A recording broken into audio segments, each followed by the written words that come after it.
She's been exiled for 15 years, trapped in a broken tower, believing she's a monster. One desperate spell for connection goes wrong, and she summons a weapon of war.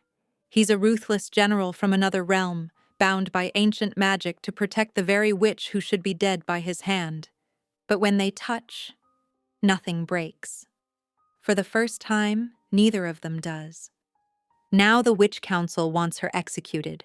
A demon lord wants her power, and every realm is closing in. Their bond is forbidden. Their power is unstoppable. And choosing each other could ignite a war between worlds. When love becomes more dangerous than magic, will she claim the crown they fear, or be destroyed by it? The ancient tower groaned against the perpetual twilight of the Shadow Realm. Seraphina Ashvale sat cross-legged on the cold stone floor, her thin fingers tracing the worn pages of a grimoire that seemed to whisper secrets with each turn. 15 years of exile had taught her that even the walls could be better company than complete solitude. Her death touch made the pages crinkle and age wherever her skin made contact.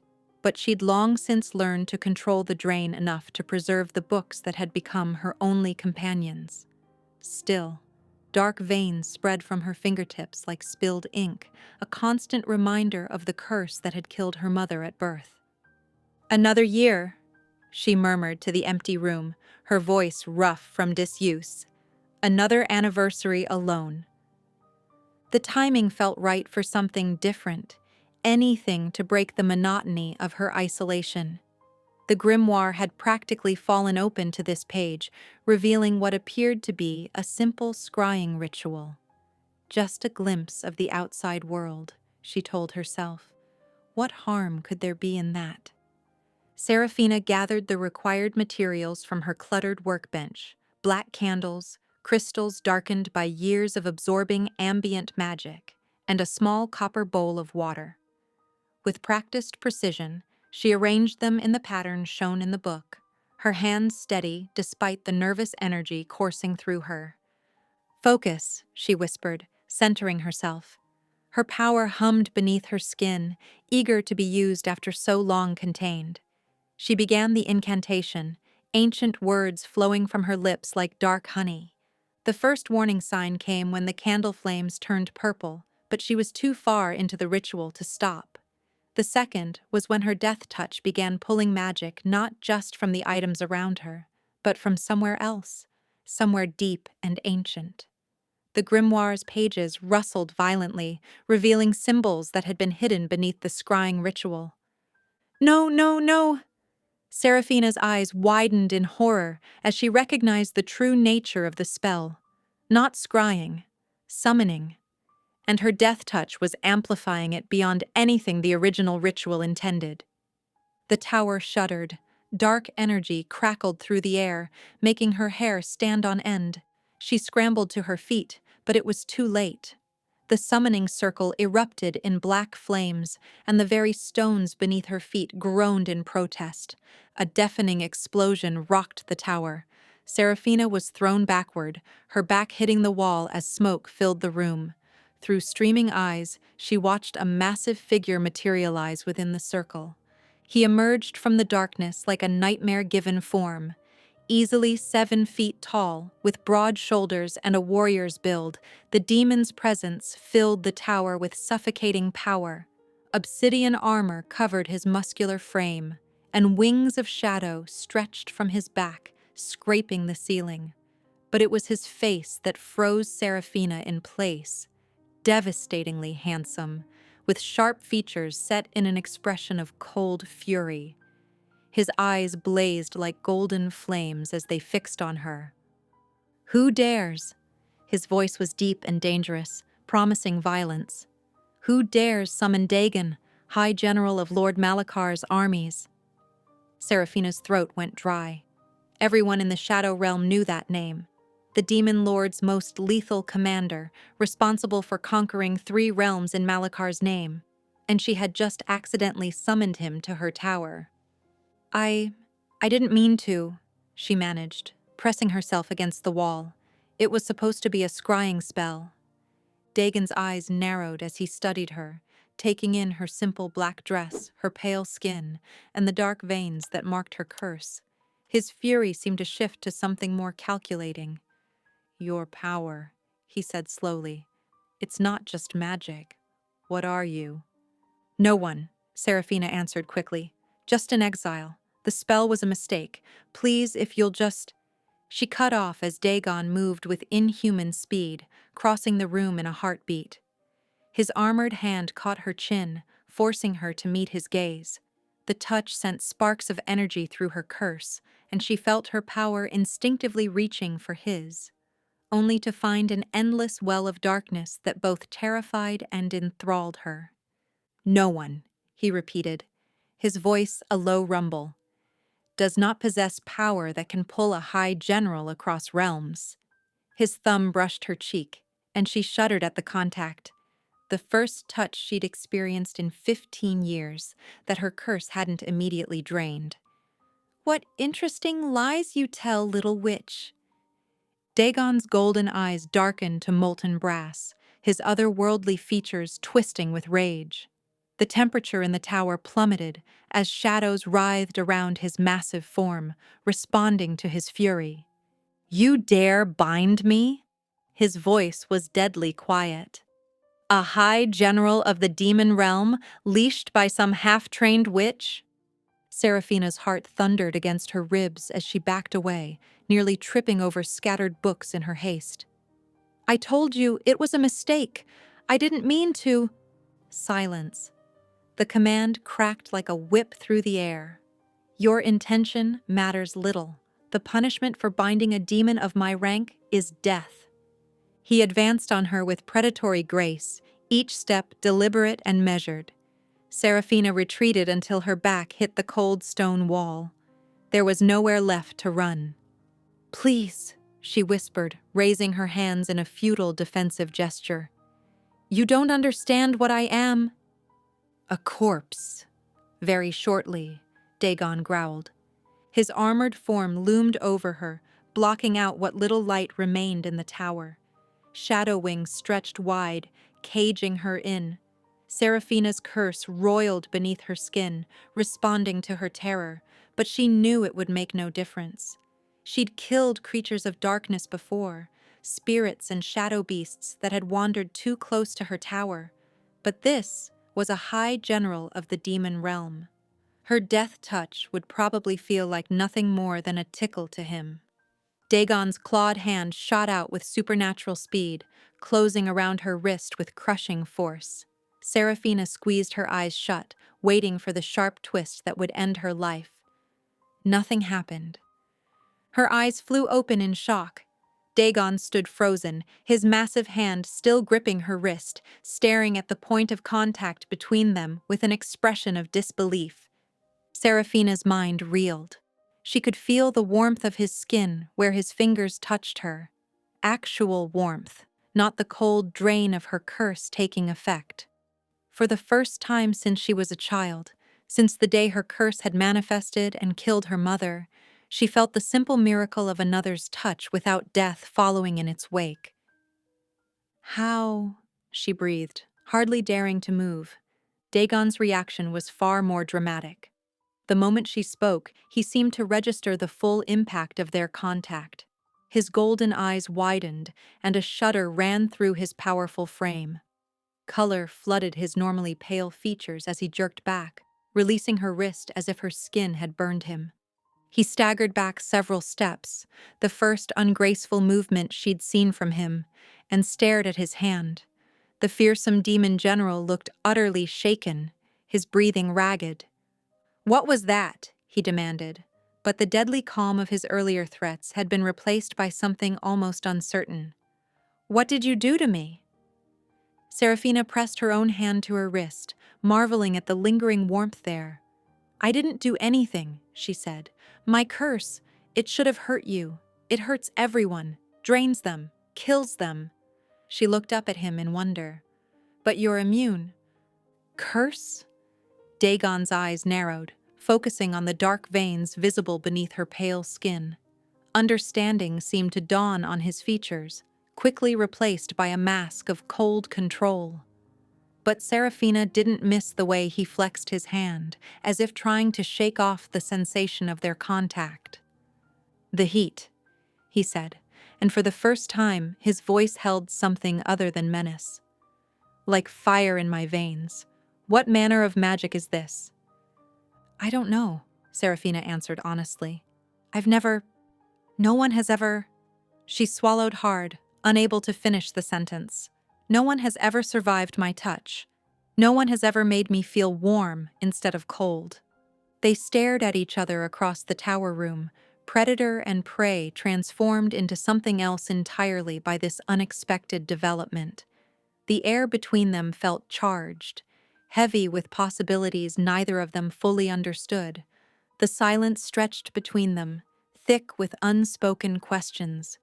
Dagon's golden eyes finally broke away from Serafina, scanning the chamber with predatory focus until they landed on the summoning circle. His jaw clenched as he stalked toward it, boots silent on the stone floor despite his imposing size. Serafina watched him crouch to examine the runes, his armored form casting long shadows in the dim light. His clawed fingers traced the ancient symbols, and his expression grew darker with each passing moment. "Foolish girl," he muttered, though the words held more resignation than venom now. "Do you even understand what you've done?" "I told you, I thought it was a scrying ritual." "This," he cut her off, jabbing a finger at a specific set of markings, "is no simple summoning. It's a binding contract, 1 year of service and protection sealed in blood and magic." His lips curled in disgust. "I cannot harm you, nor can I leave your side until the terms are fulfilled." Serafina's breath caught. "1 year? Did you think I was exaggerating about the punishment for binding a demon?" Dagon rose to his full height, shadows coiling around him like restless serpents. "If not for these terms, I would have already separated your head from your shoulders." He began to pace, each movement controlled despite his obvious fury. "But I am nothing if not pragmatic. Since I'm trapped in this situation, I require answers." He fixed her with that burning gaze again. "Starting with how a witch came to be exiled in the Shadow Realm. This is no place for mortals." Serafina wrapped her arms around herself, an old habit of self-protection. "I wasn't given much choice in the matter." "Explain." It wasn't a request. Serafina swallowed hard, forcing the words past the tightness in her throat. "I was born cursed. My magic, it feeds on life force. Anyone I touch, anything living." She glanced down at her hands, at the dark veins that mapped her curse through her pale skin. "My mother died bringing me into the world. The moment I took my first breath, my first touch drained her completely." She risked a look at Dagon's face, but his expression remained unreadable. "The Witch Council said I was too dangerous to live among others. They sealed me here when I was 5, after I accidentally killed 3 more people. They said it was mercy, sparing my life instead of executing me outright." "Mercy," Dagon repeated, the word dripping with derision. His calculating gaze swept over her again, but this time she recognized the look. He was reassessing a potential threat. "How many have you killed since then?" "Only the shadow creatures that get too close to my tower, things that were already more dead than alive." She shuddered at the memories. "I learned to be careful, to stay away from anything with a heartbeat." Dagon's expression shifted subtly, a flash of something like interest crossing his features. "Yet your curse has no effect on me." Curious. He moved closer, and though Serafina's instinct was to back away, she held her ground. "You may be the most fascinating anomaly I've encountered in centuries." "I'm not an experiment," she said quietly, but firmly. A dark chuckle rumbled from his chest. "No, you're my prison warden for the next year, though you seem ill-equipped for the role." He stopped directly in front of her, close enough that she had to crane her neck to meet his gaze. "So, let me establish some ground rules, little witch." His voice took on the sharp edge of command she imagined he used with his demon armies. I will honor this contract because I must. I will keep you alive because I'm bound to do so.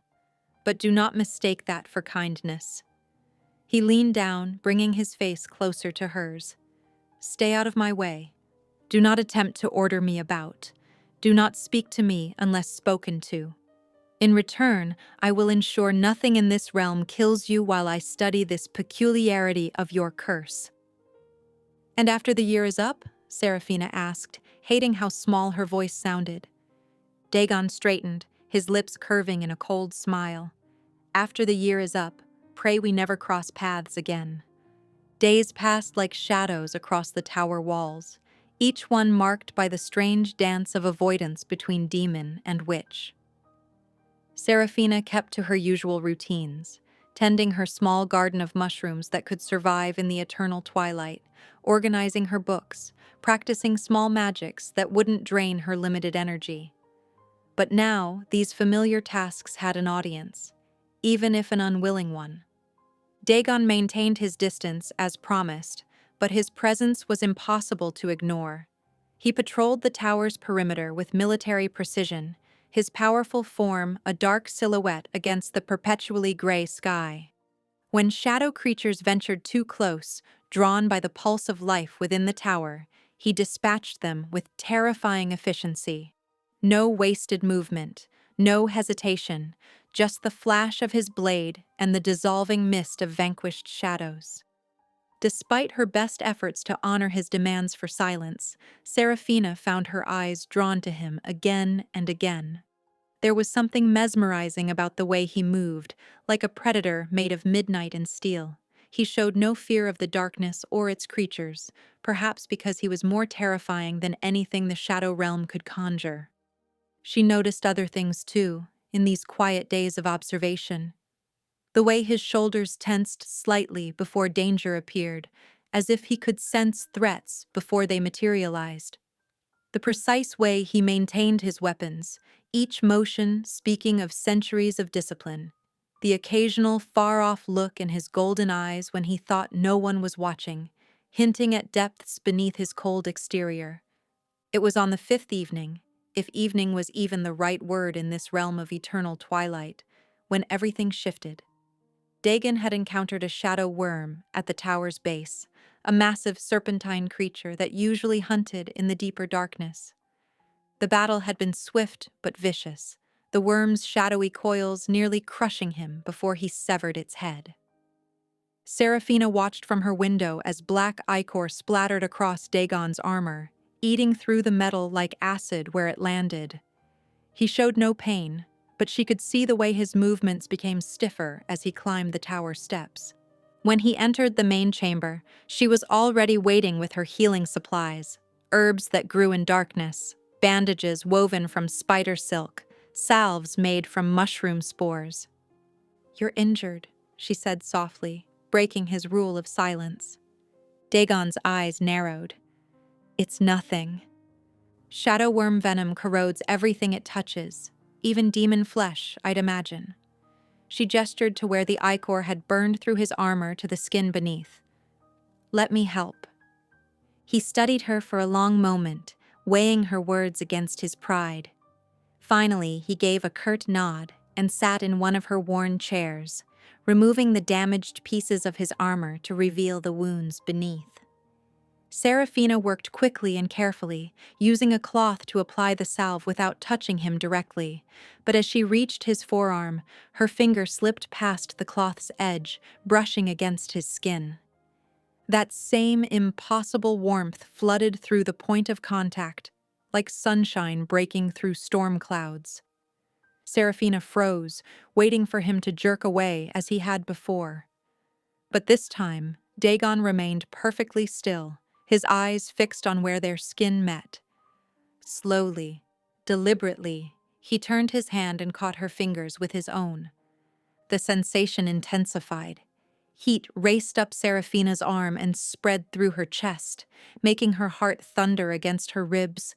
It wasn't just the physical warmth.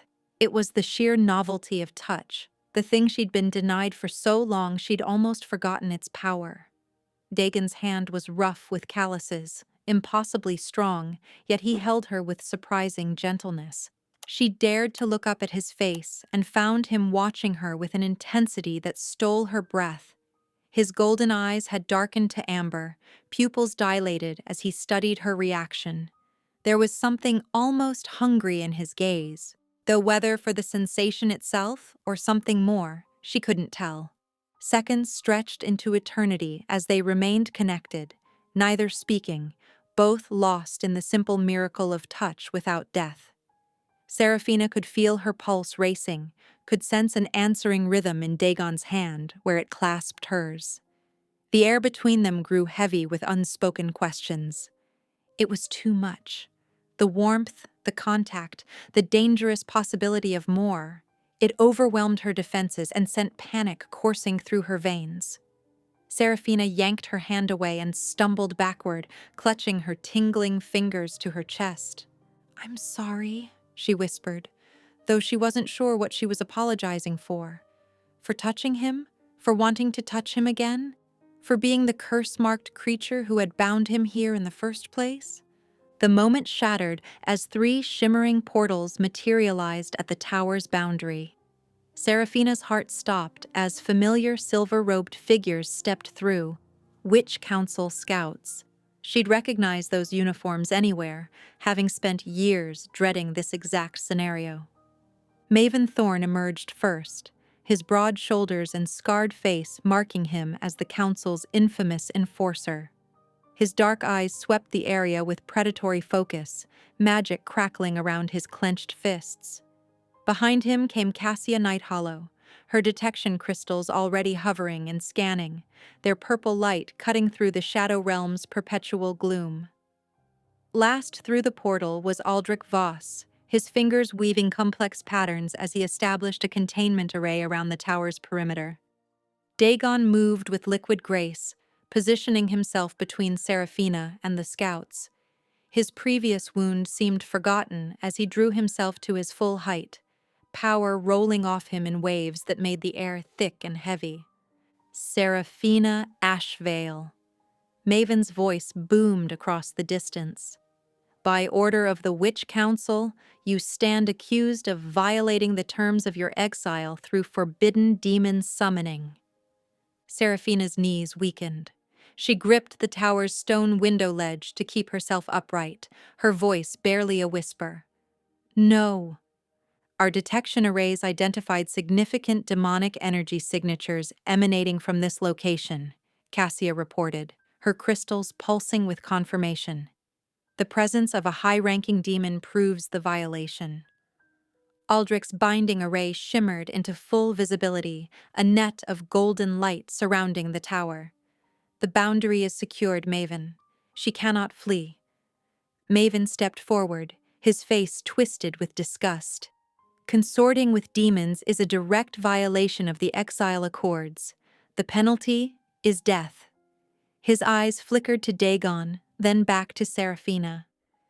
"You have 24 hours to dismiss your demon and surrender yourself for trial before the council." "And if I refuse?" Serafina's voice shook, but she forced the words out. "Then we return with a full strike force." Maven's smile was cruel. "And purge both you and this tower from existence. The council has tolerated your cursed existence in exile. We will not tolerate demon summoning." Cassia's crystals pulsed once more before returning to her hands. "The energy signature has been logged. We'll know if you attempt to flee." "Your time starts now," Aldrich added, his binding array settling into place like an invisible cage. "Choose wisely." The scouts stepped back through their portals, which winked out of existence with a sound like breaking glass. The Shadow Realm's usual silence rushed back in, broken only by Serafina's ragged breathing as she slid to the floor. She pressed her hands against the cold stone, trying to ground herself against the wave of despair threatening to drown her. The council had found her. After 15 years of careful isolation, of following every rule of her exile except this one mistake, they had found her, and they would show no mercy. They never did. "They'll kill me," she whispered, more to herself than to Dagon. "They've wanted to since I was born. This just gives them the excuse they needed." A bitter laugh escaped her. "I suppose I saved them the trouble of finding one sooner." Tears she hadn't allowed herself to shed in years began falling, each one hissing with traces of her death touch as they hit the floor. I thought if I just stayed here, hurt no one else, they'd let me live out my days alone. But one mistake, one moment of weakness, because I couldn't stand the silence anymore. And now..." Her voice broke. She curled in on herself, shoulders shaking with silent sobs. All her careful years of survival undone by a single night of loneliness. Perhaps this was always how it would end. Her curse had taken everything else. Why not her life too? Behind her, Dagon remained motionless, watching her break down. Something unfamiliar stirred in his chest as he observed her huddled form. In centuries of warfare, he had seen countless beings face their death sentence. Some raged, some begged, some tried to bargain. But there was something about Seraphina's quiet acceptance, the way she blamed herself even now, that made his ancient heart constrict in a way he didn't understand. He found himself remembering the warmth of her touch just moments ago, the first real warmth he'd felt in centuries.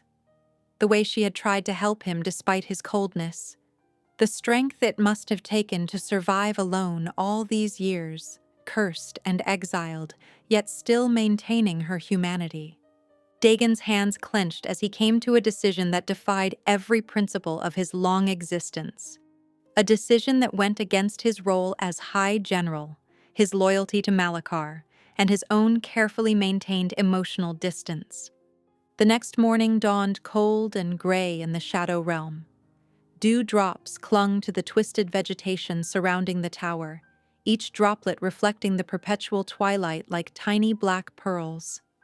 The air hummed with anticipation as 3 figures emerged from shimmering portals at the tower's boundary.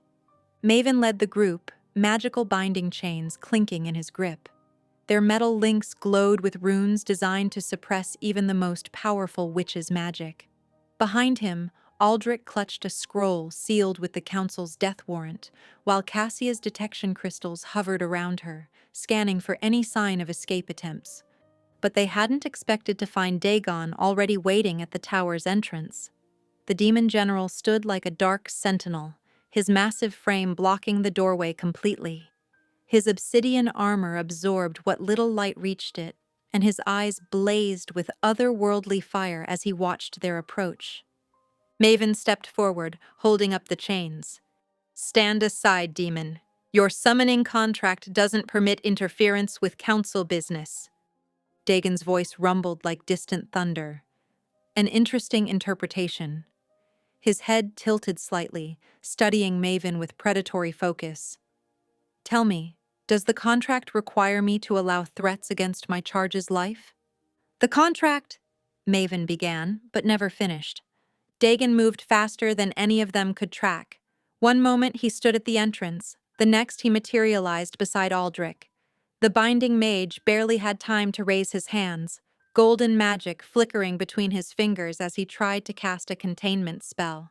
But Dagon was far quicker. His clawed hand struck with surgical precision, tearing through Aldrich's throat before the spell could form. Aldrich collapsed, the death warrant falling from his lifeless fingers as his blood soaked into the shadowed earth. Cassia screamed and stumbled backward, her detection crystals flaring with warning pulses. She threw herself through a hastily conjured portal just as Dagon's claws swept through the space she'd occupied. Maven recovered from his shock and launched himself at Dagon, magic exploding from his hands in devastating waves. The Enforcer's power was impressive, bolts of pure force that could shatter stone, binding circles that tried to trap and crush. But Dagon moved through them like smoke, each attack missing by mere inches as he advanced. Their combat was brutal but brief. Maven's magic illuminated the Twilight Realm like lightning, but Dagon's centuries of battlefield experience proved overwhelming. The demon general weathered the attacks until he found his opening, then struck with terrible efficiency. His armored fist crashed into Maven's chest, sending the enforcer flying. Maven hit the tower's base with a sickening crack and crumpled, broken but still breathing. The silence that followed felt deafening. Seraphina emerged from the tower, drawn by the sounds of combat. She froze at the sight before her. Aldrich's body lying still, Maven's crushed form at the tower's base, the lingering traces of Cassia's hasty escape. The raw display of Dagon's power both terrified and amazed her. Dagon turned to face her, his tall frame backlit by the realm's eternal twilight. His eyes burned with an intensity she'd never seen before, possessive, protective, dangerous. Blood dripped from his claws, but his voice was controlled when he spoke. "You are bound to me by contract," he stated simply, as if that explained everything. "I will not relinquish what is mine." The words hung in the air between them, heavy with meaning. Seraphina stood transfixed, understanding that something fundamental had shifted. The demon who had once wanted to kill her had just declared her his to protect, had killed and maimed to defend her. And despite the violence she'd witnessed, despite knowing she should be horrified, something deep inside her responded to that dark possessiveness with an answering heat. "We need to move," Dagon said, his eyes scanning the horizon. "The Council will send more forces once the detection witch reports back." Seraphina glanced at the tower, her prison and sanctuary for 15 years. "Where can we possibly go?" "Deeper into the Shadow Realm."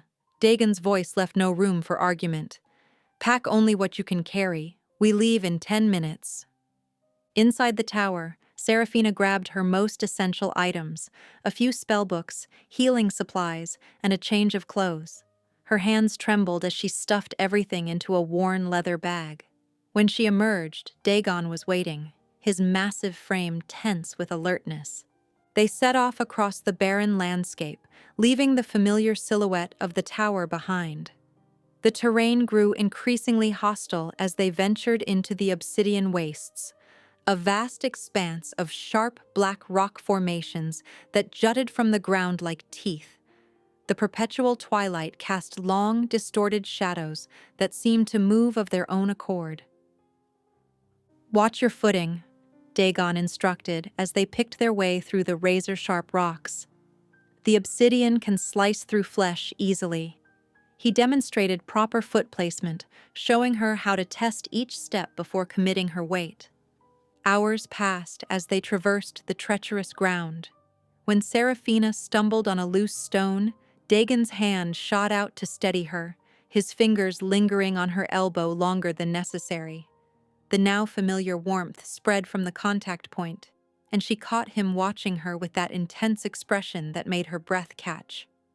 They reached the whispering canyons as the ambient light dimmed to near darkness.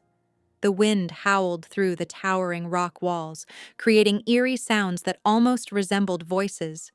Dagon led them to a shallow cave, declaring it suitable for rest. "First lesson in survival," he said, pulling out a strange crystal that emanated soft blue light. "Always secure your perimeter." He showed her how to set magical wards, guiding her hands through the motions. Each time their skin touched, that addictive warmth flowed between them. Once the cave was secured, they settled against the back wall. Seraphina watched Dagon as he passed her a water flask, their fingers brushing in the exchange. The question that had been burning in her mind all day finally spilled out. "Why are you doing this?" she asked softly. "The contract only requires you to protect me, not—" She gestured vaguely at the cave entrance, where Maven's broken body felt like a distant memory. "Not to start a war with the Council." Dagon stilled, his expression unreadable in the crystal's dim light. "The contract's terms are open to interpretation," he said finally, but his voice held an undertone of uncertainty she'd never heard before. "That's not an answer." He turned to look at her. those burning eyes studying her face with an intensity that made her skin tingle. Instead of responding, he reached out and tucked a stray strand of hair behind her ear, his clawed fingers impossibly gentle. The gesture was so unexpected, so unnecessarily tender, that Serafina forgot to breathe. The temperature in the canyon dropped as night fully descended. Serafina couldn't suppress a shiver, her thin clothes offering little protection against the cold.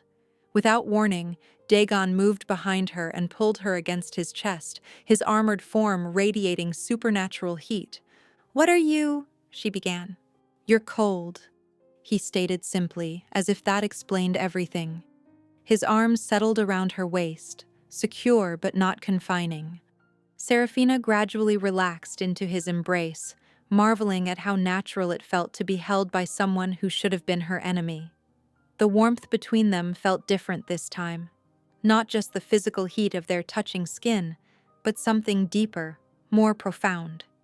Above them, Dagon's expression softened imperceptibly as he looked down at the witch in his arms.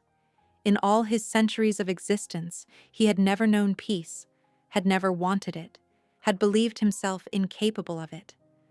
But here, in this dark cave with this cursed woman who could touch him without dying, he felt something entirely new: contentment. The whispering canyons opened into a vast chasm where reality itself seemed to ripple like heat waves rising from desert sand. Dagon stopped abruptly, his arm shooting out to halt Serafina's progress. "Something's different here," he said, his eyes narrowing. "The space is folded." Serafina felt it too, a strange distortion in the air that made her dizzy when she looked at it directly. "What is it?" "A pocket dimension." Dagon's fingers intertwined with hers, sending that familiar warmth coursing through her body. "Stay close. The transition can be disorienting." They stepped through the rippling barrier together. The world twisted, stretched, and then snapped back into focus. Serafina gasped at what lay before them. Rising from the mists was a massive stone structure unlike anything she'd seen in the Shadow Realm. Ancient spires reached toward a sky where an eternal eclipse hung frozen, a black sun ringed with silver fire. The monastery's walls were carved with intricate symbols that seemed to shift and change when viewed from different angles. "The Eclipse Monastery," Dagon breathed, genuine surprise coloring his usual stoic tone. "I thought it was a myth." As they approached the entrance, Serafina felt the gentle buzz of powerful wards washing over her skin.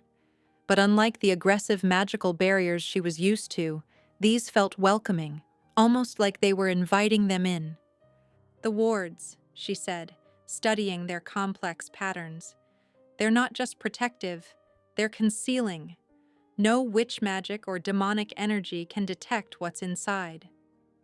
Dagon tested the barriers with his own power. "A perfect hiding place," he concluded, satisfaction evident in his voice. They entered the monastery's main hall, where towering murals covered the walls from floor to ceiling. The paintings depicted epic battles between realms, demons clashing with witches, ancient beings wielding powers that made Serafina's curse look tame in comparison. The air felt thick with history and forgotten knowledge. "Look at these," Serafina said, tracing her fingers over a scene showing a warrior wielding what appeared to be pure darkness. "These aren't just decorative, they're recording events." They explored deeper into the monastery, finding meditation chambers, training grounds, and finally, a vast library. Countless books and scrolls filled shelves that stretched up into shadows. The moment Serafina stepped inside, she felt a pull toward a specific section, as if the knowledge itself was calling to her. There, nestled between crumbling tomes, she found what she didn't even know she was looking for: a leather-bound volume titled "Vessels of Power: The Death Touch Legacy." Her hands trembled as she opened it. Dagon moved behind her, his solid presence anchoring her as she began to read. His hand came to rest on her lower back, warm and possessive, as he looked over her shoulder at the ancient text. "The death touch is not a curse, but a weapon," she read aloud, her voice shaking. "Those who bear it are living vessels, capable of draining and storing infinite magical energy. The power was designed for warfare, to turn enemy magic against itself." She turned page after page, revelation after revelation hitting her like physical blows. Everything she'd believed about herself, that she was flawed, broken, a mistake, crumbled away. She wasn't cursed. She was created, designed, powerful. "I'm not broken," she whispered, tears blurring her vision. "I've known you were dangerous since the moment you summoned me," Dagon murmured, his breath warm against her ear. His hand slid from her back to her waist, turning her to face him. "Power recognizes power, little witch." Seraphina looked up at him then, really looked at him. At the demon who had become her protector, her teacher, her constant companion. His burning eyes held none of the disgust or fear she'd grown used to seeing in others. Instead, she saw appreciation, desire, pride. The realization hit her like lightning. She wasn't afraid of him anymore. Hadn't been for a while now. The tension between them had transformed into something else entirely, something that made her pulse quicken and her skin tingle wherever he touched her. She wanted him. The thought should have terrified her, but instead, it felt like the most natural thing in the world. The library's eternal twilight wrapped around them like a cocoon as they stood there, the ancient book forgotten between them, the air charged with possibilities neither of them had dared to acknowledge until now. The days in the Eclipse Monastery blended together like watercolors, time moving differently within its protected walls. While the outside world raced forward, Seraphina and Dagon existed in their own pocket of stretched moments, where hours felt like days and a week passed like a gentle dream. The vast halls became less imposing as Seraphina claimed them as her own, dragging Dagon through her discoveries with an enthusiasm that seemed to both puzzle and please him. She'd find him standing in the great hall, studying the murals with his usual intensity, only to grab his hand and pull him toward some new wonder she'd uncovered. "Look," she'd say, pointing to where moonlight scattered through broken stained glass, painting the stone floor in jewel tones. "Isn't it beautiful?" Dagon would tilt his head, examining the light as if it were a tactical challenge to be solved. "It serves no practical purpose," he'd observe, but his thumb would stroke absent circles on her palm where their hands remained joined. "Not everything needs a purpose," she'd reply, smiling at his perpetual pragmatism. "Sometimes beauty is enough." Their days fell into a rhythm. Mornings were for combat training, with Dagon teaching her to harness her natural agility. He moved like shadow given form, all lethal grace and controlled power. When he demonstrated a technique, his hands would linger on her shoulders, her waist, adjusting her stance with a gentleness that belied his strength. Afternoons found them in the library, where Seraphina shared her favorite stories from the countless books she'd discovered. She'd read aloud, curled in a window seat, while Dagon listened with surprising attention, occasionally offering sardonic commentary about mortal interpretations of demon lore. 5 centuries of existence," she teased him one day, "and you've never just sat and enjoyed a story?" "5 centuries of war leave little time for leisure reading," he replied. But there was something soft in his expression as he watched her. "Though I find I don't mind it as much as expected." "That might be the closest thing to a compliment you've ever given me." "Don't get used to it." But his actions spoke louder than his words. Each day, he seemed to shed another layer of his cold exterior. He began sharing details about demon hierarchy, explaining the complex politics of his realm. He described battles he'd fought, territories he'd conquered, all while watching her with an intensity that made her breath catch. "You're the first person I've spoken to this much in centuries," he admitted one evening, the confession falling from his lips like he hadn't meant to voice it. Seraphina's heart clenched at the lonely truth behind those words. "I'm honored," she said softly, and meant it. On the seventh evening, they were sparring in the monastery's courtyard. The eternal eclipse cast everything in silver light, turning the ancient stones to pearl and shadow. Seraphina had improved rapidly under Dagon's tutelage, but he still moved faster, stronger, more assured. He caught her arm as she aimed a strike at his chest, using her momentum to sweep her legs from under her. She landed hard on her back, the impact forcing the air from her lungs. In an instant, he was above her, one hand pinning her wrists above her head, his body caging her against the stone. Time seemed to stop.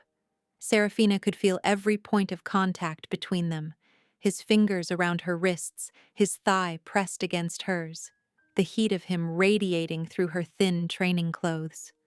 His face was close enough that she could see flecks of gold in his dark eyes, the sharp line of his cheekbones, the curve of his mouth. Instead of pulling away, instead of breaking his hold, Seraphina lifted her free hand. Her fingers trembled slightly as she traced the strong line of his jaw, feeling the slight roughness of stubble against her skin. That familiar warmth bloomed where they touched, but it was different now. Hotter, more urgent, spreading through her entire body like wildfire. Dagon went completely still at her touch, his eyes burning with something primal and possessive. "Seraphina," he said, his voice rough, "do you know what you're doing?" The question hung in the air between them, heavy with meaning. Did she know what it meant to touch a demon this way? To invite this kind of connection? To cross this final line? Seraphina answered by lifting her head and pressing her lips to his. The kiss changed everything. What began as a gentle press of lips quickly deepened into something more desperate, more consuming. Years of isolation and centuries of emotional numbness shattered in an instant, leaving them both raw and wanting. Dagon pulled back first, his breathing uneven as he stared down at Seraphina with wonder. His hand came up to cup her face, thumb brushing across her flushed cheek. The warmth that always sparked between them had transformed into an inferno, making it impossible to tell where one ended and the other began. "I never thought," Seraphina whispered, her voice trembling. "All these years, I convinced myself that touch would always mean death, that I'd die alone in that tower, never knowing what it felt like to be held without causing pain." Dagon's arms tightened around her. "And I existed as nothing but a weapon," he confessed, the words rough with emotion he'd never allowed himself to feel. 500 years of perfect control, of feeling nothing but cold purpose. Then you summoned me, and that first touch. He pressed his forehead to hers. It was like waking up from a centuries-long winter. They made their way back inside, finding refuge in Seraphina's chambers. Moonlight spilled through the stained glass windows, painting them in shades of blue and silver as they explored each other with reverent hands. Every touch was a revelation, every kiss a prayer. "I used to watch people from my tower," Seraphina said softly, her head resting on Dagon's chest as they lay entwined. Couples walking together, holding hands, sharing simple touches. I would imagine what it felt like, but my imagination was nothing compared to this. Her fingers traced patterns on his skin. "With you, I feel whole, like maybe I'm not cursed after all." Dagon caught her hand, bringing it to his lips. "You were never cursed," he said fiercely. "You're powerful beyond measure. Those fools on the council feared what they couldn't control, so they locked you away. But they couldn't dim your light." His eyes burned with conviction. "The contract that brought me to you, it's meaningless now. If you dismissed me tomorrow, I would stay. Not out of obligation, but choice." Seraphina pushed herself up to look at him, vulnerability clear in her expression. "When I performed that ritual, I was so desperate for any connection that I didn't think about the consequences. I never imagined." She took a shaky breath. I don't want the contract to end. Not ever. The thought of going back to that loneliness. Listen to me, Dagon said, sitting up and taking her face in his hands. His eyes held hers with an intensity that made her breath catch. I am bound to you by something far stronger than any magical contract. I will protect you, stand beside you, fight for you, not because I must, but because losing you would destroy me. That's my oath to you, freely given. Tears spilled down Seraphina's cheeks as she pressed closer to him. I never dreamed I could have this, she whispered. Someone who doesn't fear my touch. Someone who sees me, all of me, and stays anyway. I see you, Dagon murmured, wiping away her tears.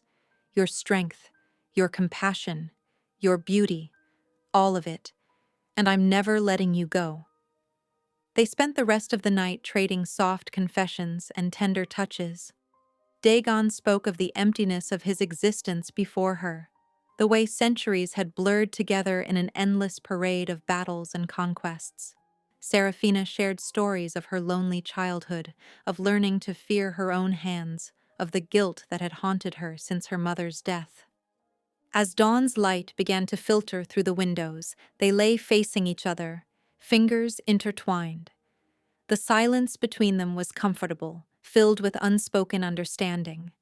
They had both been shaped by isolation, her by exile, him by duty, but together they had found something neither thought possible: connection, warmth, love. We're quite the pair, Seraphina said with a small smile. The death-touched witch and the demon general. A perfect match, Dagon replied, pressing a kiss to her palm. My power and yours, darkness and light, balanced as the eclipse that shields us.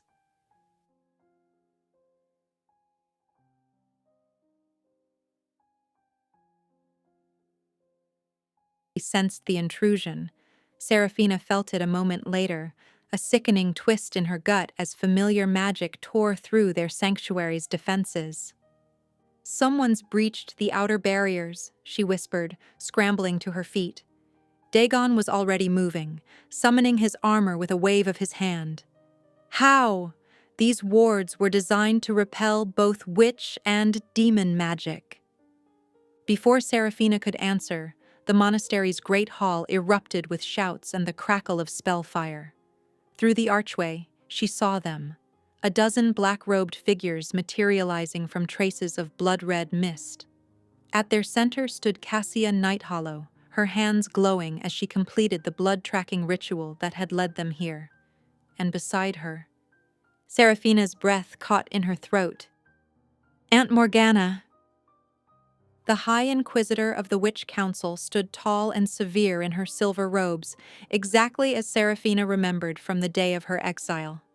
15 years hadn't softened the cold calculation in those eyes, eyes that now fixed on her with predatory interest. My wayward niece, Morgana's voice cut through the tension like a blade. Still alive, I see, and consorting with demons, just as reported. Dagon moved to stand between them, power rolling off him in dark waves. You're trespassing in my territory, witch. Leave now, and I might let you keep your lives. Morgana's lip curled. Your territory? This sanctuary exists outside demon jurisdiction, General Dagon. Or should I say, former general? Her smile turned cruel as she held up a crystalline orb filled with swirling shadows. We've been monitoring Seraphina's magical signature since Maven's death. Imagine our surprise when we detected her studying ancient texts about weaponizing the Death Touch curse, with a demon's assistance no less. You've been spying on me? Seraphina's voice shook with anger. After 15 years of exile wasn't enough? Exile was mercy, Morgana snapped. I should have eliminated you the day you killed my sister. Now I find you plotting revenge with a rogue demon commander? The council's judgment was clearly too lenient. The execution squad spread out in a half circle, magic crackling at their fingertips. Cassia stepped forward, her expression almost apologetic. High Inquisitor, the binding circle is ready. Take them both, Morgana ordered. The demon for interrogation, my niece for immediate execution. The squad attacked as one, hurling binding chains and destructive spells. But they hadn't counted on what Seraphina and Dagon had become together. Moving in perfect synchronization, they met the assault head-on. Seraphina reached out with her curse, no longer afraid of her power. The first wave of spells hit her outstretched hands and simply vanished, absorbed into the endless well of her death touch. The witch's eyes widened in horror as they felt their magic being drained away. Dagon was a blur of lethal movement beside her, his claws tearing through magical shields like paper. Where Seraphina absorbed, he destroyed, their powers complementing each other in a deadly dance.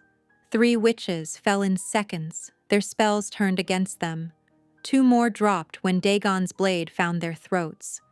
Impossible, Cassia breathed, stumbling backward. The curse was never meant to… To what? Seraphina advanced on her, power crackling between her fingers. To be controlled? To be used as something other than a punishment? She deflected a desperate attack from one of the remaining witches, watching their magic crumble to ash at her touch. You never understood what I am. Morgana's composure cracked as she watched her elite squad falling. With a snarl of rage, she thrust the crystal orb forward, releasing its captured shadows. Perhaps not, but we understand what he is, a traitor to his own kind. The shadows coalesced into evidence, magical recordings of Dagon's interactions with Seraphina, his protection of her, his defiance of both council and demon laws. The High Inquisitor's smile turned triumphant as she prepared to teleport away. The Demon Lord will be very interested to learn of his general's compromised loyalties, she called out, especially once he sees how far you've fallen.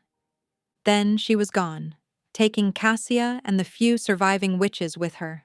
The monastery fell silent except for the crackling remnants of spent magic and Seraphina's ragged breathing.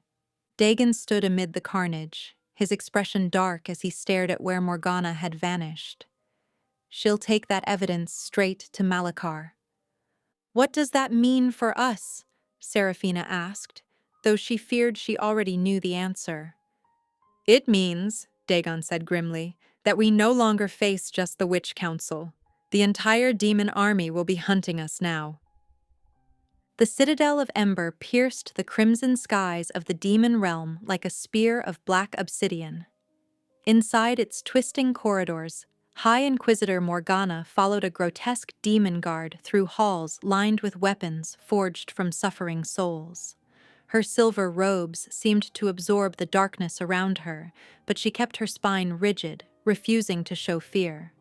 The throne room doors opened with a sound like screaming. Demon Lord Malachar sat upon a throne of twisted metal and bone, his massive form draped in shadows that seemed to breathe. His eyes gleamed like dying stars as he watched Morgana approach. A witch dares enter my sanctum? His voice resonated with ancient power. Give me one reason not to have you flayed. Morgana dropped to one knee but met his gaze steadily. I bring evidence of treason, my lord. Your High General Dagon has gone rogue. She raised the crystal orb, letting its captured images play out in the air between them. Scenes flickered like dark flames, Dagon protecting Seraphina, training her, touching her with something dangerously close to tenderness. The temperature in the throne room plummeted as Malachar leaned forward, his shadows writhing. Explain, he commanded. The woman is my niece, Seraphina Ashvale. She bears a rare curse called the Death Touch, able to drain and store unlimited magical energy. Morgana's voice remained calm despite the crushing pressure of Malachar's anger. Your general has not only abandoned his post to protect her, but he's helping her master this power. Dagon has served me for centuries without question, Malachar mused, his claws leaving gouges in his throne's armrests. What could possess him to risk everything for a cursed witch? Perhaps the same thing that drove him to defy you before, a silky voice interjected. A figure emerged from the shadows behind the throne. Azrael, second general of the demon army, moved with predatory grace as he circled Morgana. His silver-white hair and beautiful features belied the cruelty in his smile. "My lord," Azrael continued, "you remember how Dagon questioned your methods during the Blood Wars? His compassionate streak has always been his weakness." Malakar's eyes narrowed. "And now that weakness has become rebellion." "I propose an alliance," Morgana said, rising smoothly to her feet. "The Witch Council wants Seraphina contained. You want your general punished. Together, we can achieve both, and I offer you something more." She smiled thinly. "Imagine your armies wielding the death touch, every soldier capable of draining enemy forces of their power, feeding it back to you. Help us capture them, and Seraphina's curse is yours to weaponize." Silence filled the throne room. Malakar's shadows twisted as he considered, while Azrael watched with barely concealed eagerness. "You would give us such power?" Malakar finally asked. "Demons and witches have been enemies since the First Age." "The girl is too dangerous to live," Morgana replied coldly. "Better her curse serve a purpose than waste it with her execution. And Dagon," she glanced at Azrael, "I assume you have someone capable of handling a rogue general?" Azrael's smile widened, showing too many teeth. "I've waited centuries to put Dagon in his place. My binding weapons can counter both demon and witch magic. They won't escape me." Malakar rose from his throne, his massive form blocking out the dim light. "Very well, witch, you shall have your alliance." He gestured to Azrael. "Take our best strike force. Bring me Dagon in chains, and the girl alive enough to study. Make them suffer for this betrayal." "With pleasure, my lord." Azrael bowed deeply, then turned to Morgana. "Shall we discuss strategy, High Inquisitor? I find the best hunts require careful planning." As they left the throne room together, Malakar's voice rumbled like distant thunder. "The price of betrayal is always paid in blood. Let them learn that lesson well." Morgana allowed herself a small smile as she followed Azrael. Everything was proceeding exactly as planned. Seraphina would finally be contained, Dagon would be broken, and the balance of power would shift decisively in their favor. Behind them, Malakar's shadow spread across his throne room like spilled ink, his fury at Dagon's defection turning the very air acidic. His most trusted general had chosen a cursed witch over centuries of loyalty. Such an insult could only be answered with pain. The first warning came as a chill down Dagon's spine. He stood abruptly from where he'd been studying ancient texts with Seraphina in the monastery's library, his entire body tensing like a predator sensing danger. "What is it?" Seraphina asked, marking her place in the tome about death-touch magic. "Demons, many of them." His voice was low and harsh. "And they're not alone. There's witch magic mixed with their energy signatures." He grabbed her arm, pulling her to her feet. "We need to move, now." They rushed through the monastery's winding corridors, their footsteps echoing off ancient stone. Dagon's mind raced through tactical options, each one worse than the last. The sanctuary's wards were strong, but they weren't designed to withstand a coordinated assault from both demon and witch forces. "Take the hidden passage we found," he ordered, turning to Seraphina. "It leads to the shadow paths. If you move quickly—" "No." She planted her feet, her eyes fierce. "I'm not leaving you." "This isn't a debate, Seraphina. They're coming with—" He broke off, his expression darkening. "Iron. Blessed iron. They've brought binding weapons." Before she could argue further, a silky voice cut through the air. "How touching." The mighty Dagon, trying to protect his little witch. They spun to find Azrael standing at the far end of the corridor, his silver-white hair gleaming in the dim light. A dozen elite demon warriors materialized behind him, each wearing enchanted armor and carrying blessed iron weapons. From the opposite direction came the sound of witch boots on stone. They were surrounded. "Hello, old friend," Azrael smiled, drawing twin blades that pulsed with unholy light. "Lord Malachar sends his regards." Dagon shifted to shield Seraphina, his claws extending. "We were never friends, Azrael, just soldiers who served the same master." "And now you serve a different master, don't you?" Azrael's beautiful features twisted with mockery. "Tell me, how does it feel to be leashed to a mortal pet, to throw away centuries of loyalty for a cursed little girl?" "Better than being Malachar's attack dog," Dagon growled. The fight erupted with explosive force. Dagon moved like living shadow, his strikes devastatingly precise as he engaged multiple opponents at once. Seraphina pressed her back to his, her hands raised as she reached for the nearest witch's life force, but the attackers wore spelled gloves, preventing direct contact.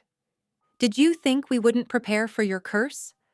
Azrael laughed, his blades singing through the air as he pressed his attack. "The council has been quite informative about your capabilities."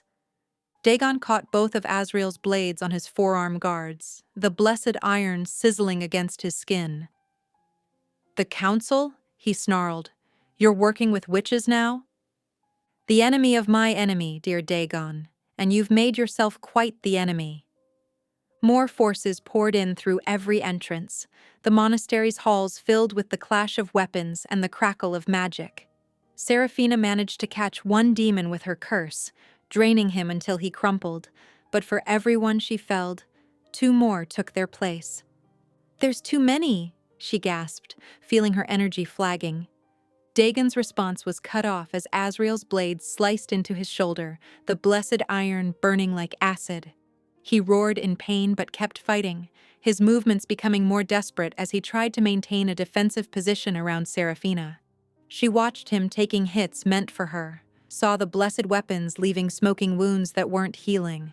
Something snapped inside her. The death touch texts had hinted at greater applications of her curse, theories she hadn't dared test.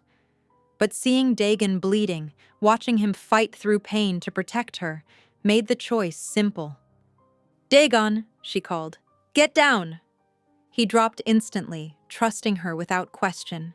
Seraphina reached deep inside herself, past the careful walls she'd built around her curse, and let it explode outward. A wave of draining energy burst from her like a nova, indiscriminate and hungry. The nearest attackers screamed as their life force was ripped away, their protective gear useless against this expanded version of her power. The very stones of the monastery groaned as her curse pulled energy from everything it touched. Cracks appeared in the ancient walls, spreading like lightning. The ceiling began to cave in as support pillars crumbled under the strain. "Impossible," Azrael hissed, staggering back as the wave of death magic washed over him. He barely managed to raise a shield in time. Half the monastery collapsed inward, burying several of the attacking forces in rubble. But the massive expenditure of power left Seraphina swaying, her vision going dark at the edges. The last thing she saw was Dagon lunging toward her as her knees buckled, and then everything faded to black. Seraphina's body crumpled like a wilted flower, her power completely drained from the massive display of death touch magic. Dagon moved with inhuman speed to catch her before she hit the ground, cradling her unconscious form against his chest. Her skin felt cold, too cold. How sweet, Azrael's mocking voice cut through the settling dust. The fearsome high general, reduced to catching fainting mortals.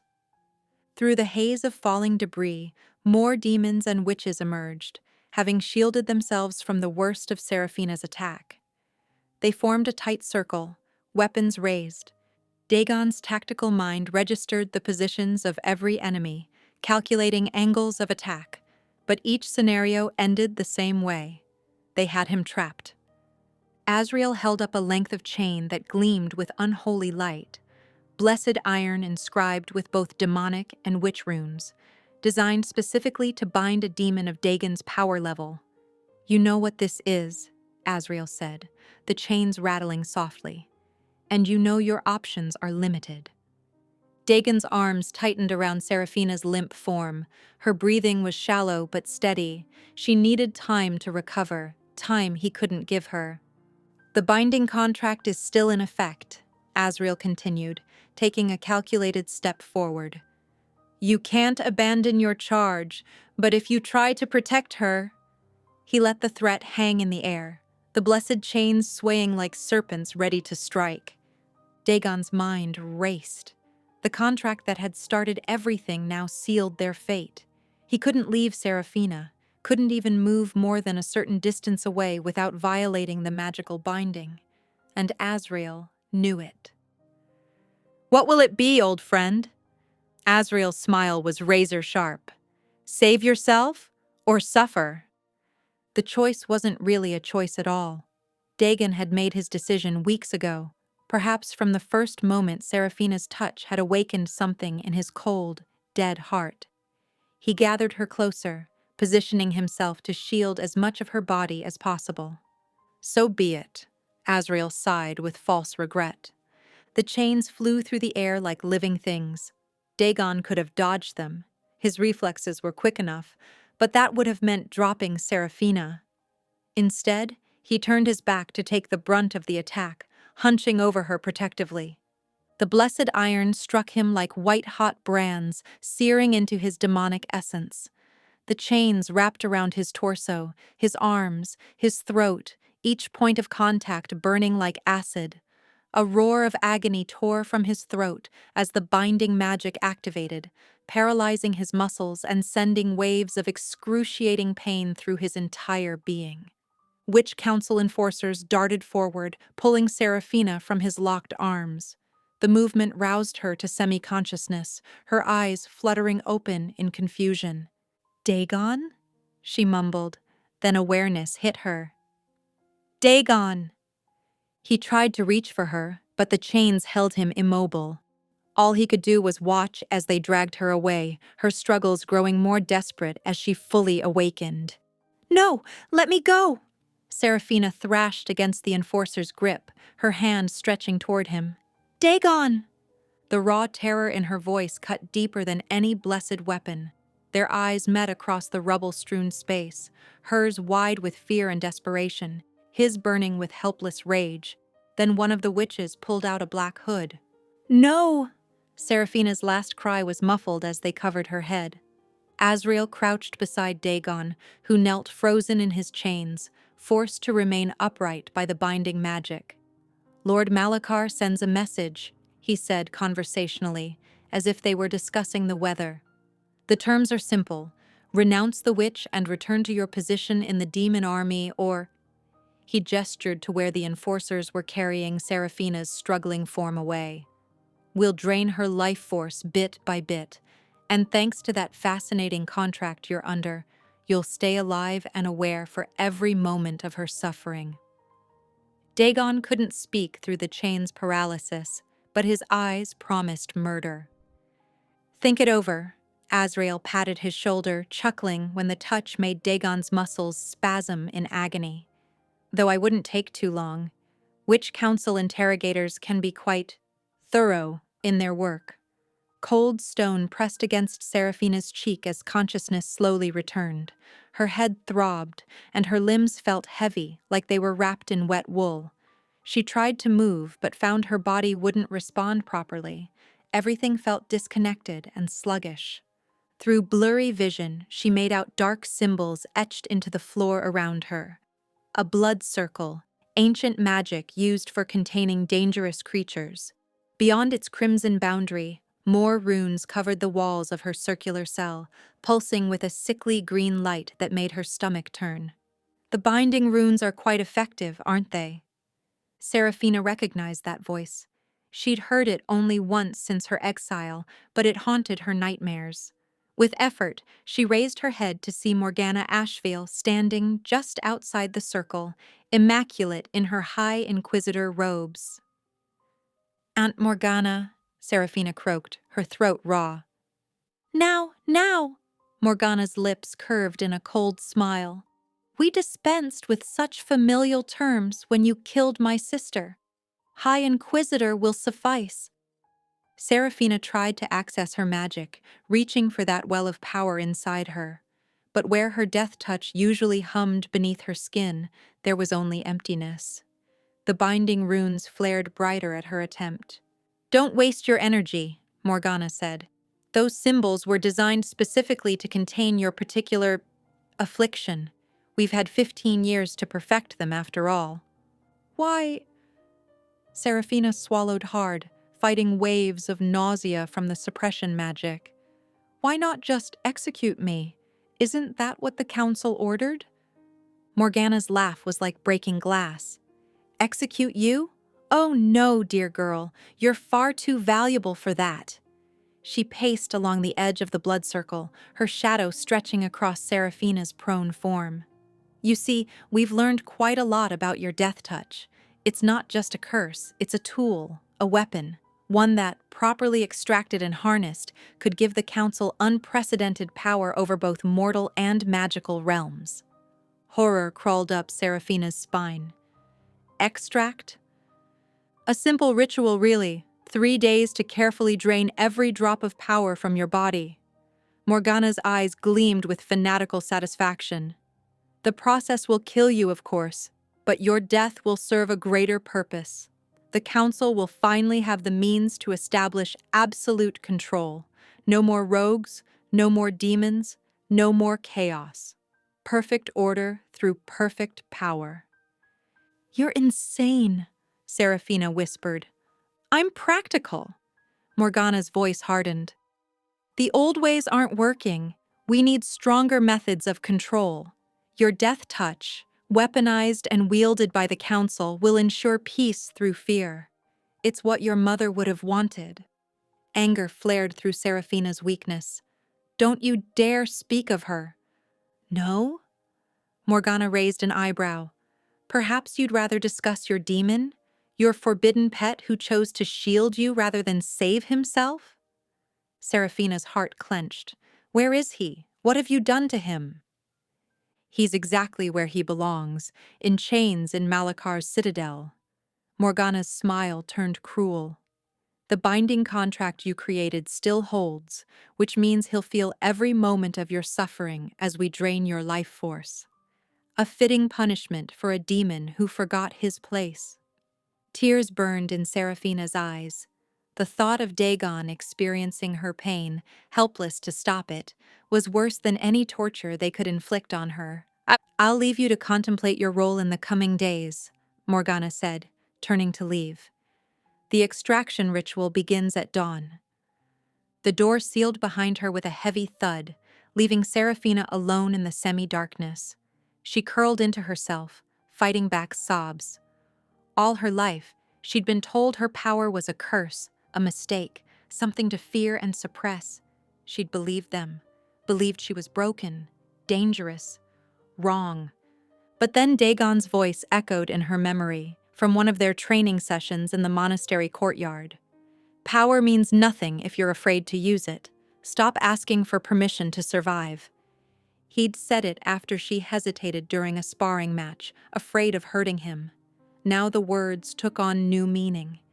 She'd spent 15 years letting others define her curse, accepting their judgment, their fear, their control. She'd been a victim of her own power. But what if she stopped fighting it?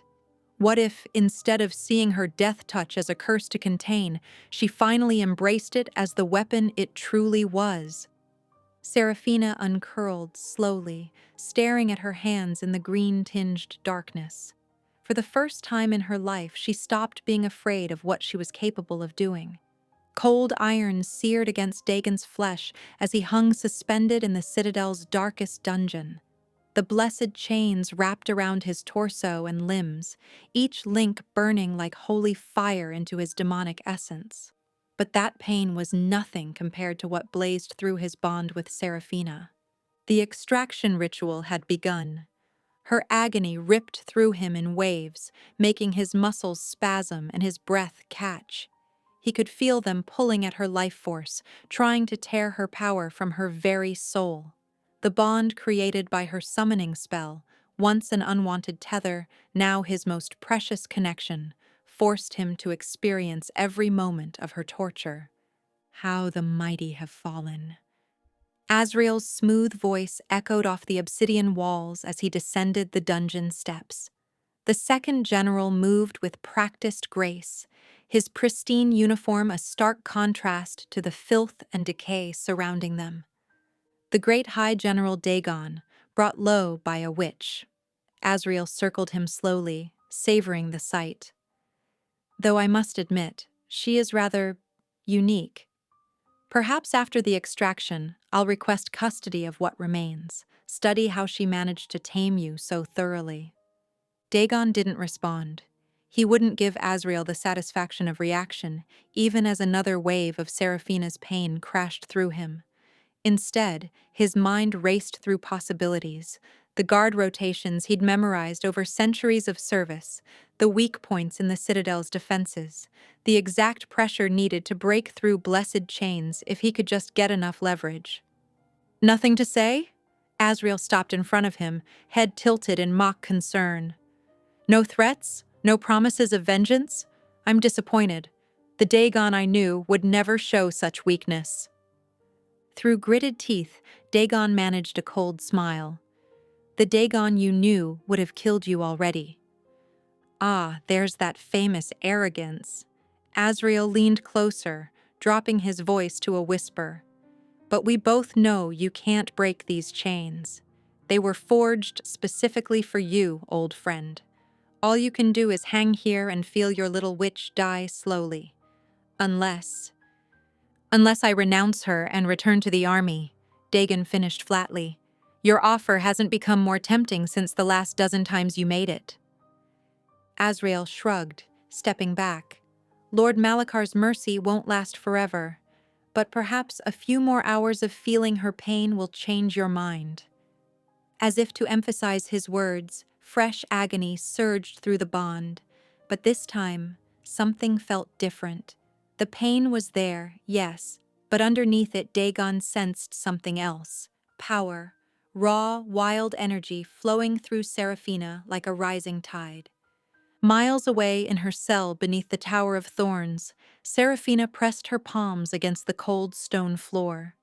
Her body trembled from the extraction ritual's effects, but her mind remained focused on one task, reaching for the life force around her. She'd always experienced her curse as a passive thing. Touch someone, drain their energy, repeat. But now she actively called to the power flowing through her prison. Life existed everywhere, even in stone and earth. She could feel it humming beneath the surface, waiting to be claimed. Slowly, carefully, she drew that energy into herself. The stones beneath her hands grew colder as she pulled their essence through the blood circle meant to contain her. The binding runes flared brighter, trying to suppress her power, but she didn't fight them. Instead, she let the absorbed energy pool inside her, filling the vast reservoir she'd never dared to explore. More. She needed more. Her awareness expanded outward, seeking any source of life force she could reach, roots growing between foundation stones, moss clinging to damp walls. Even the small insects that skittered through dark corners all contained precious drops of energy. She drew them in one by one, storing each carefully, like a miser hoarding gold. The binding runes began to crack.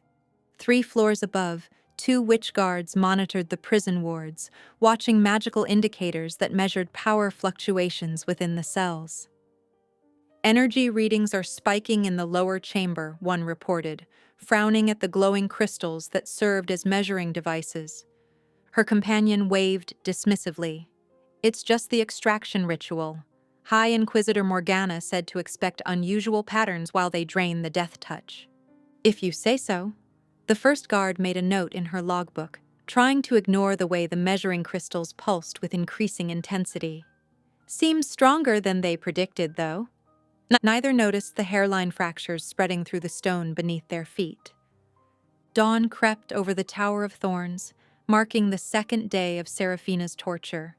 Her body lay trembling on the cold floor of her cell, sweat beading on her pale skin as the extraction ritual continued its relentless pull on her essence.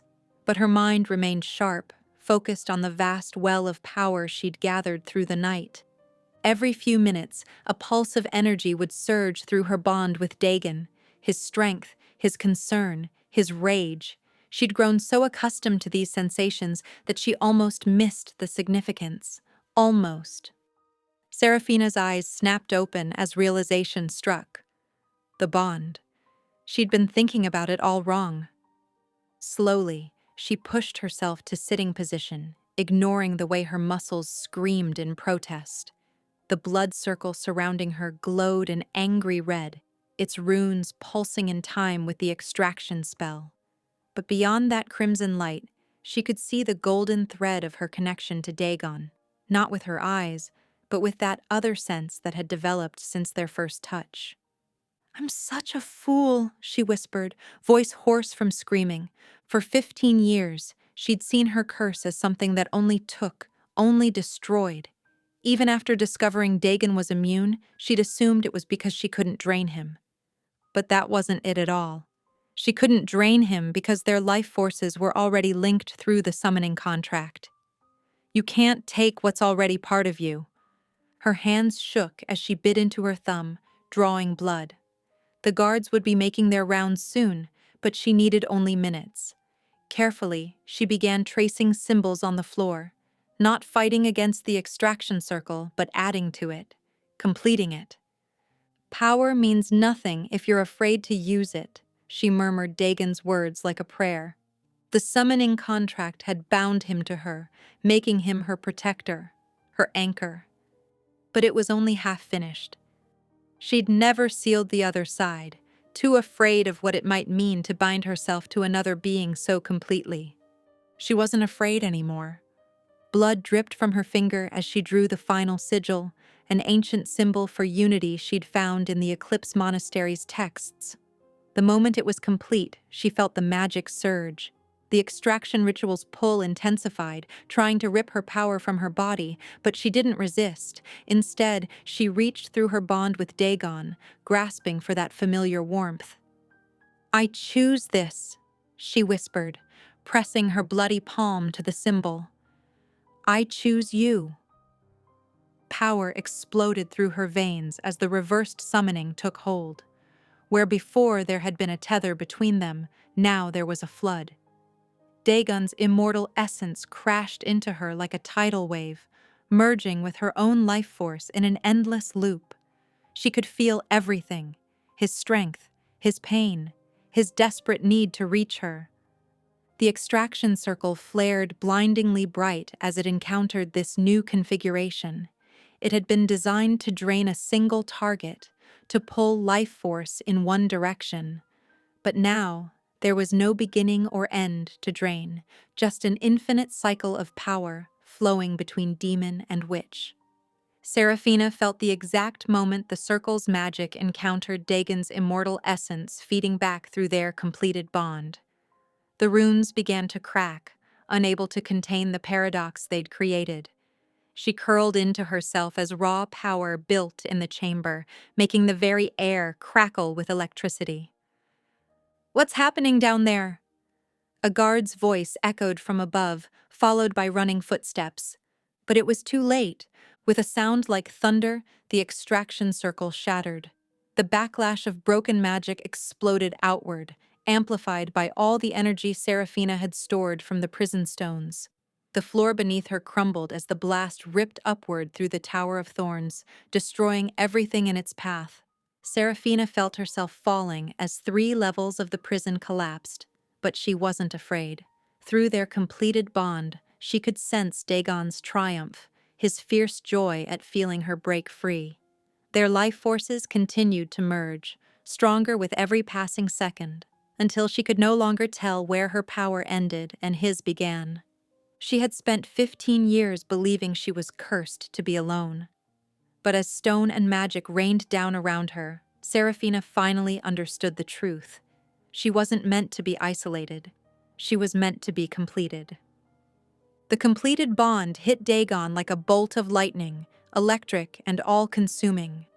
One moment he hung suspended in the blessed chains that had been burning through his demonic essence for days, and the next, power exploded through him, foreign yet achingly familiar.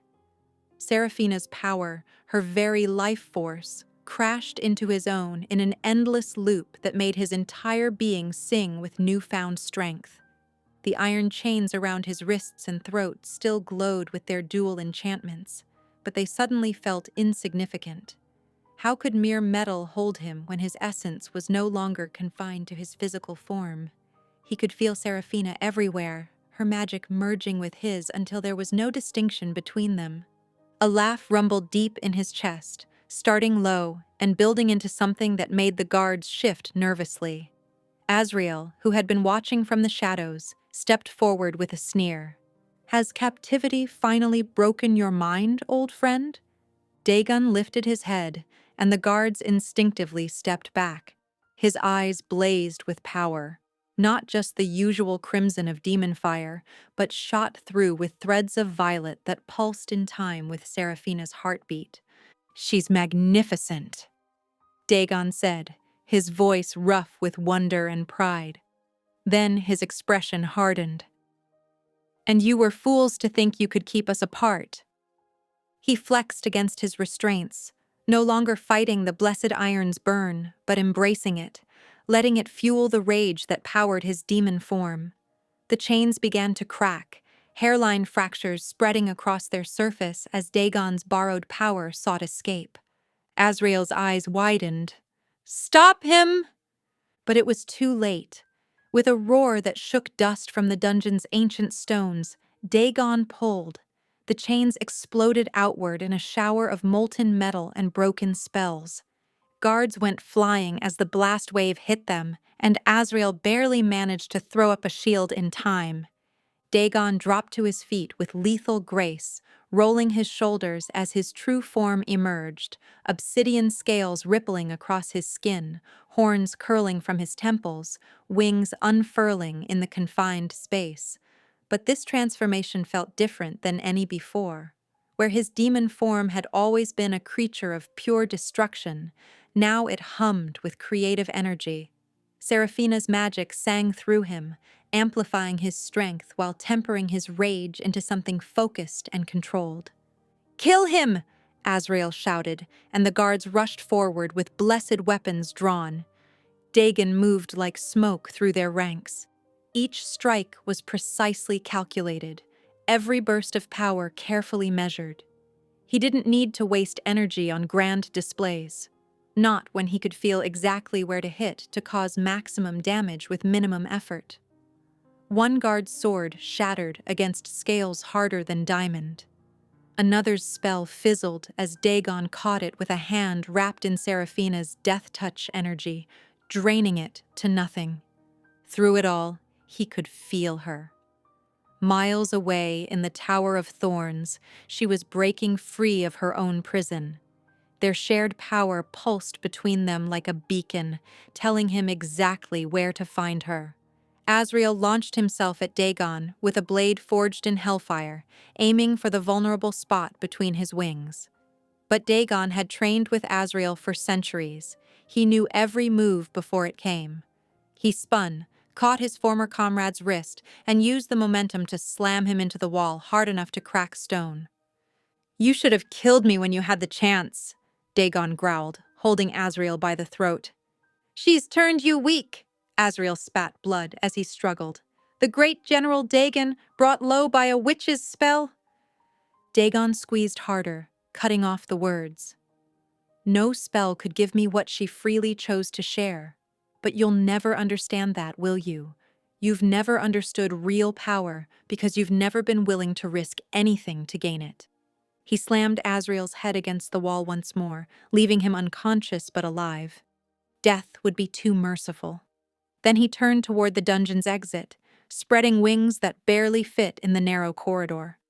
The bond pulled at him like a compass pointing true north, leading him toward Seraphina. He could feel her triumph, her exhilaration at finally embracing her full potential. pride and possessiveness surged through him. She wasn't just his charge anymore, not just the woman who had awakened his heart. She was his equal, his partner, his other half in a bond deeper than any contract could forge. Dagon burst through the citadel's walls in an explosion of stone and dark magic, leaving stunned demons in his wake as he took to the sky. Below him, alarms began to sound. But it didn't matter. Let them come. Let them all come. Nothing would stop him from reaching her now. Seraphina emerged from the smoking ruins of the Tower of Thorns like vengeance incarnate. Her dark hair whipped around her face in a wind of her own making, violet energy crackling across her skin like lightning. The curse that had haunted her entire life now flowed through her freely, no longer a burden, but a weapon she wielded with terrible precision. Witch guards rushed toward her with spells blazing, but their magic dissipated before it could touch her. She didn't even need to make contact anymore. Her death touch had evolved, reaching out in waves that pulled the very essence from anyone who dared approach. Bodies crumpled in her wake, not dead, but drained, left as empty vessels devoid of the power they had once wielded so confidently. "Seraphina!" Morgana's voice cut through the chaos. Her aunt stood at the top of the ruined council chamber steps, her white inquisitor robes stained with ash and blood. "What have you become?" Seraphina turned, a cold smile playing at her lips. "Exactly what you made me, Aunt Morgana. You locked away a child who needed help and guidance. Instead, I learned to survive alone, to embrace what I am." "You're an abomination!" Morgana's hands moved in complex patterns, drawing power from the ley lines beneath the tower. "I should have ended this 15 years ago." The binding spell that erupted from Morgana's fingers was a masterwork of containment magic.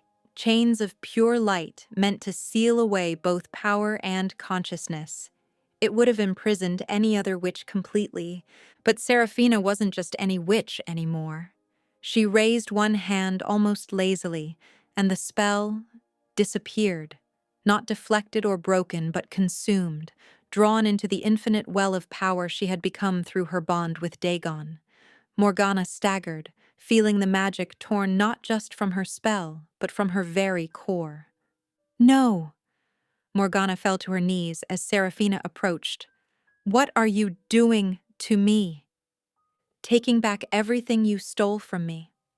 Seraphina knelt before her aunt, looking into eyes so like her mother's. "Your power, your authority, your right to judge others, but I'll leave you your life, so you can watch as everything you built crumbles." Morgana collapsed, white hair falling around her face as she gasped for breath. The mighty High Inquisitor reduced to just another mortal, her magic gone completely. Standing in the wreckage of the council chamber, surrounded by fallen witches and broken spells, Seraphina felt the bond pulse with familiar warmth. She turned just as the western wall exploded inward.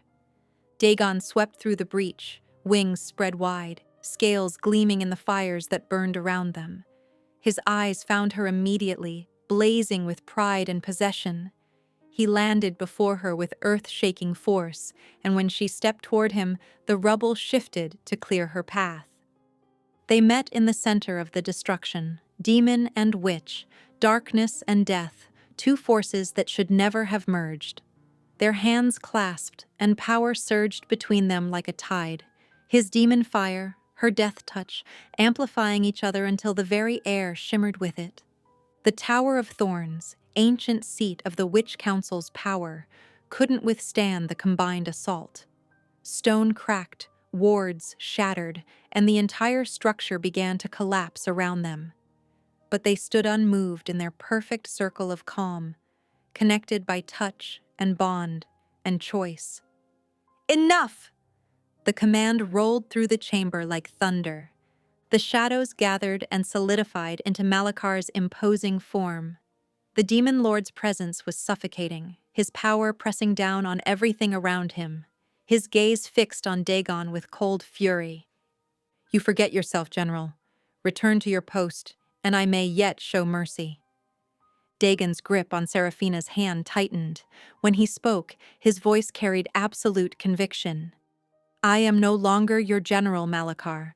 I renounce my title and my service." "You dare? I serve a new sovereign now." Dagon pulled Seraphina closer, their combined power flaring brighter. "She holds my loyalty, my power, and my heart. Anyone who threatens her, be they witch, demon, or god, will face a war they cannot win." Malachar's expression darkened with rage, shadows writhing around him. But even he could not ignore the raw power emanating from the pair before him. Power that had leveled one of the strongest magical strongholds in existence without effort. The aftermath of the tower's fall rippled through both realms like shock waves. Within days, the remaining Witch Council members, those who hadn't fallen to Seraphina's power, gathered in emergency session. Their centuries-old authority had crumbled along with their stronghold, and pragmatism finally overcame pride. The dissolution of the exile accords came with little ceremony. A simple scroll, signed in trembling hands, acknowledging that the old ways of banishment and control had led to their own undoing. Those who had been cast out for their differences could finally step out of the shadows. Malachar's capitulation proved more calculated. He arrived at the ruins of the Eclipse Monastery flanked by his remaining generals, his dark power roiling like storm clouds, but he did not attack. Instead, he watched as Dagon and Seraphina demonstrated their combined strength, how her death touch amplified his demon fire into something that defied classification. "You are no longer of my realm," Malachar declared, his words carrying the weight of demon law. "Nor are you of theirs. You exist beyond jurisdiction, a new species of power." His smile held no warmth, only strategic acceptance. "Do not make me regret this accommodation." As the seasons turned, Seraphina and Dagon carved out their own space in reality. The Eclipse domain grew from the bones of their first sanctuary, but transformed by their unified power into something entirely new. Obsidian spires rose alongside gardens that bloomed with flowers that had never existed before. Fountains flowed with water that sparkled like starlight, and the very air hummed with possibility. Others came, drawn to this haven between worlds. Witches born with gifts that marked them as different. Demons who questioned the rigid hierarchy of their realm. In the Eclipse domain, they found acceptance and purpose, their unique abilities celebrated rather than feared. But the most remarkable transformation was in Seraphina herself. Her curse, once a source of isolation and pain, evolved through her bond with Dagon. Where she had once drained life involuntarily, she now channeled that energy into creation. Her touch brought forth new forms of magic, neither witch nor demon, but something uniquely their own. When combined with Dagon's essence, they could shape reality itself. The night of their bonding ceremony arrived on a perfect twilight, when the sky above their domain swirled with ribbons of violet and crimson, ash and ichor made beautiful. Their gathered community formed a circle in the central courtyard, where crystal pillars caught and reflected the ethereal light. Seraphina wore a gown that shifted like smoke, adorned with gems that held captured starlight. Dagon stood tall and proud in armor that gleamed with obsidian and gold, his wings mantled behind him like a cathedral's arch. But it was their expressions that captured everyone's attention. The softness in his usually stern features, the radiant joy in her eyes. They faced each other in the circle's heart, their joined hands glowing with the familiar warmth that had first surprised them both so long ago. No ancient texts or traditional words guided their ceremony. They spoke their own truths, forged in battle and tenderness. "I choose you," Seraphina's voice carried clear and strong. "Not because fate bound us, but because you saw strength where I saw brokenness. You taught me that power isn't measured by what we can destroy, but by what we dare to build." Dagon's response rumbled with emotion that centuries of warfare had never stirred. I choose you, not because of contracts or duty, but because you awakened warmth in a heart I thought forever cold. You made me question everything I believed about power and purpose, and in doing so, gave me something worth fighting for. Their combined magic rose around them as they sealed their bond, not with rings or ribbons, but with an exchange of essence. His demon fire wrapped around her death touch, dancing together until they merged into something new, pure creation energy that spread outward in a wave of golden light, causing fresh blooms to burst from every surface it touched. They stood together as equals, as partners, as pioneers of a new way of being. Their love had not only transformed them, but had created a sanctuary for others to transform as well. The impossible had become possible simply because they dared to reach for it. In that perfect moment, with Seraphina's hand warm in his and their shared power humming between them, they were finally, completely home.